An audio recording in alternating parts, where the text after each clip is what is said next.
Assalamualaikum warahmatullahi wabarakatuh. Halo teman-teman semua, apa kabar nih? Semoga semuanya sehat ya. Selamat datang di podcast kami, di podcast Salshil Salwa Shifa.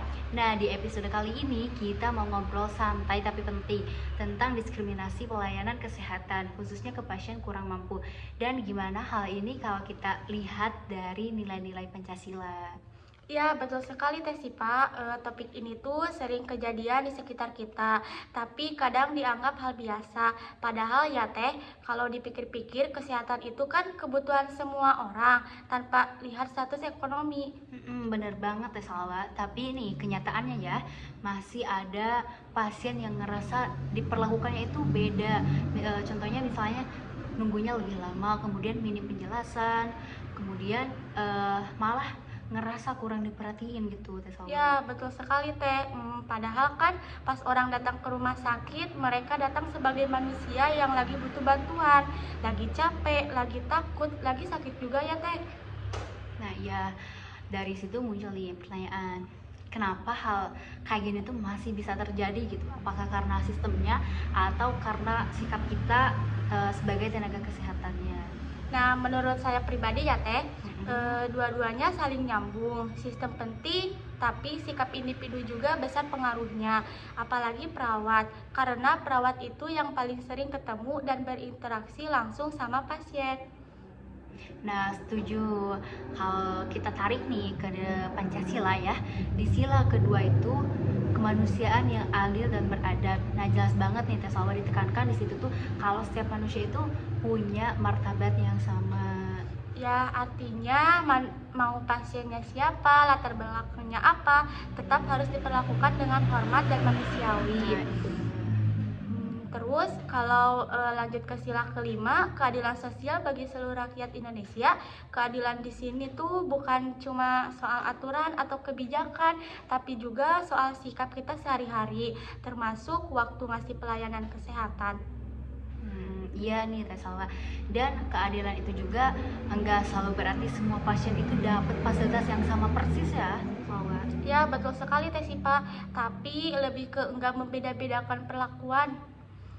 Semua pasien tetap diperlakukan dengan layak dan manusiawi. Hmm, eh, nih karena kadang nih ya, yang paling diingat pasien itu kan bukan cara pemberian obatnya, tapi cara kita ngomong ke mereka, kemudian cara sikap kita juga ke mereka yang bagaimana gitu. Ya, coba Teh Sipa bayangin deh, kalau kita yang jadi pasien, hal pertama yang kita harapkan dari perawat apa? Ya pastinya pengen disapa dengan ramah ya, kemudian tentunya pengen didengerin keluhannya dengan baik, dan juga tentunya pengen dihargai juga. Nah, hal-hal kecil kayak senyum, sapa, ngenalin diri, atau ngejelasin tindakan yang mau dilakukan kelihatannya kan sepele, tapi dampaknya itu besar. Dan sebenarnya kalau hal-hal kecil itu kan sudah mencerminkan nilai Pancasila. Kalau ini dibiasakan, nanti rasa diskriminasinya itu bisa berkurang, bahkan nggak kerasa sama sekali. Tapi nih ya, jujur aja, membangun sikap kayak gini tuh nggak instan ya Salwa. Perlu kesadaran diri, kemudian perlunya pendidikan karakter, dan juga lingkungan kerja itu mendukung juga. Ya, betul sekali Teh Sipa. Makanya peran institusi pendidikan dan rumah sakit itu penting banget ya Teh Sipa.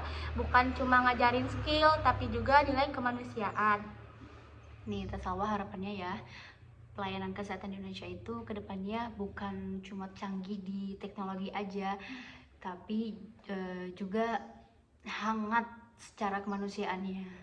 Ya, karena pada akhirnya pelayanan kesehatan itu tentang merawat manusia, cuma bukan mengobati penyakitnya doang ya Teh Sipa.